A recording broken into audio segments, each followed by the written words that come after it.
Bismillah. Sebelumnya saya baru kehilangan suami saya 7 bulan yang lalu. Dengan meninggalkan 3 orang anak yang masih kecil-kecil.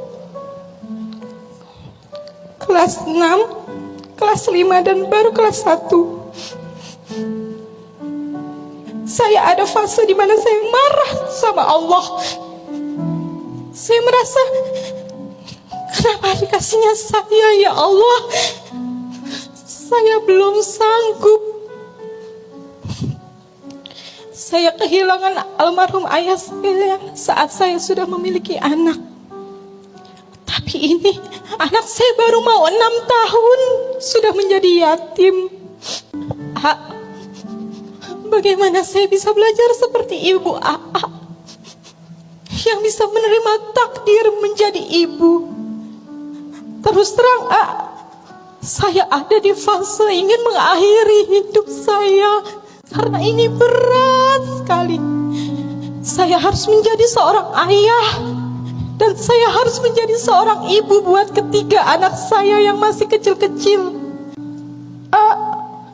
Ajarkan saya untuk ridho atas ini semua, untuk ridho menerima ini semua, karena ini berat sekali untuk saya dan ketiga anak saya. Saya sudah tidak ada almarhum bapak sebagai pegangan laki-laki. Saya tidak punya abang, saya tidak punya sosok laki-laki yang menguatkan saya. Saya harus menjadi laki-laki dan harus menjadi perempuan untuk ketiga anak saya. Anak saya alhamdulillah sekolah di sekolah tahfiz Quran semua. Yang kelas 6 sudah hafal 7 juz.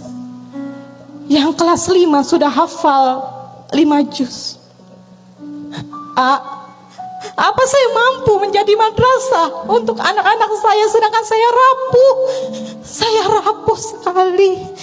Ajarkan saya untuk bisa menerima takdir, belajar menerima takdir atas semua ketetapan Allah ini. Ada 3 ayat dalam Al-Quran. Yang ayat ini diajarkan oleh ibu saya agar bisa belajar menerima takdir. Teteh, Mbak Tiara, nanti di rumah tadaburi lebih dalam.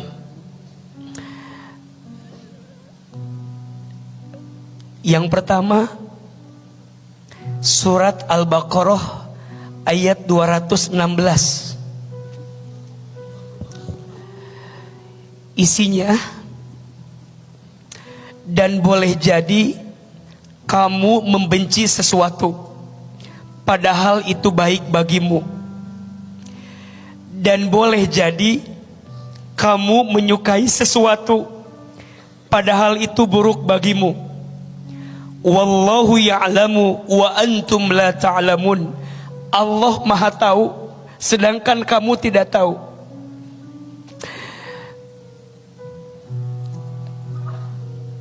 Untuk setiap kita yang pernah kehilangan, percayalah, tidak ada yang namanya kehilangan. Yang ada, apa yang dititipkan diambil lagi oleh yang menitipkannya. Suami teteh bukan punya teteh, punya Allah. Kalau yang punya suami mau mengambil lagi, haruskah kita marah? Tidak. Kenapa? Karena yang paling tahu dengan ciptaannya siapa? Penciptanya. Ditinggal ayah sejak kecil, kemudian menyusul ibu meninggal. Haruskah saya marah? Harusnya kan enggak, karena saya cuma dititipin aja. Yang punya siapa? Allah. Yang menciptakannya siapa? Allah. Apakah mungkin yang menciptakan berbuat tidak baik kepada yang diciptakannya? Enggak mungkin.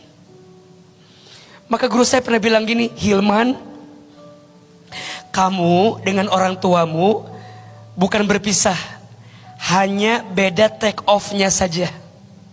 Kalau tujuannya sama-sama surga, pasti ketemu lagi. Sekarang teteh diberikan amanah 3 anak.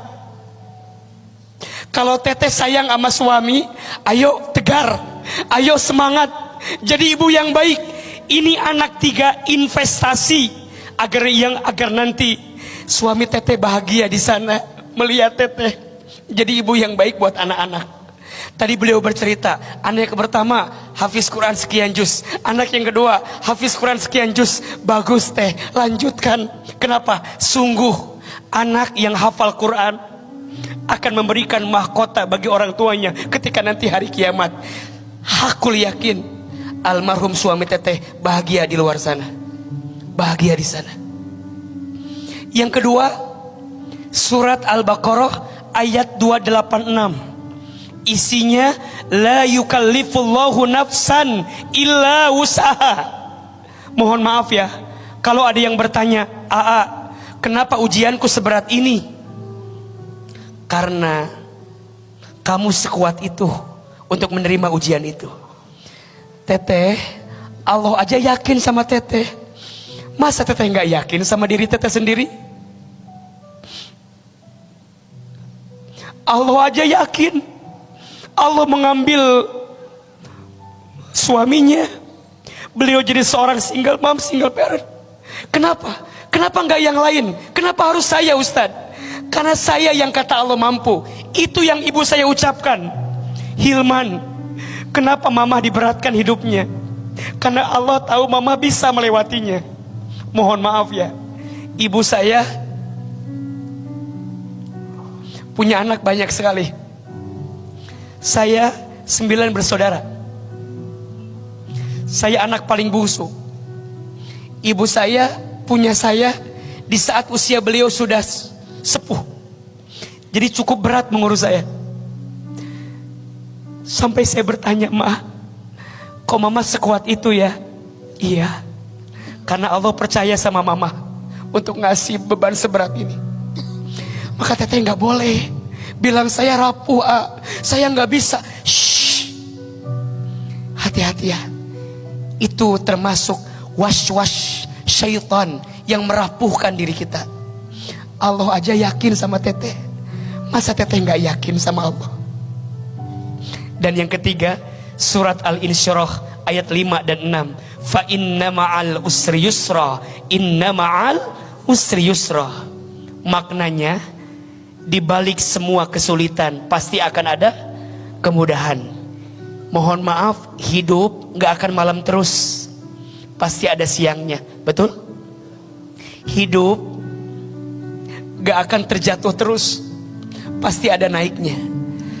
Dalam satu parts mungkin teteh diuji dengan kehilangan suami, tapi percayalah, di part yang lain teteh akan dibahagiakan. Mungkin dengan anak-anak, mungkin dengan kebaikan yang lain, mungkin dengan hadiah yang Allah siapkan. Tapi kita nggak tahu apa yang sedang Allah rencanakan. Kadang dalam hidup, sekarang kita bilang, "Ya Allah, kenapa begini?" Nanti kita akan bilang, "Ya Allah, untung dulu begitu." 3 ayat agar kita bisa belajar menerima takdir. 1, surat Al-Baqarah ayat 216. 2, surat Al-Baqarah ayat 286. 3, surat Al-Insyirah ayat 5 dan 6.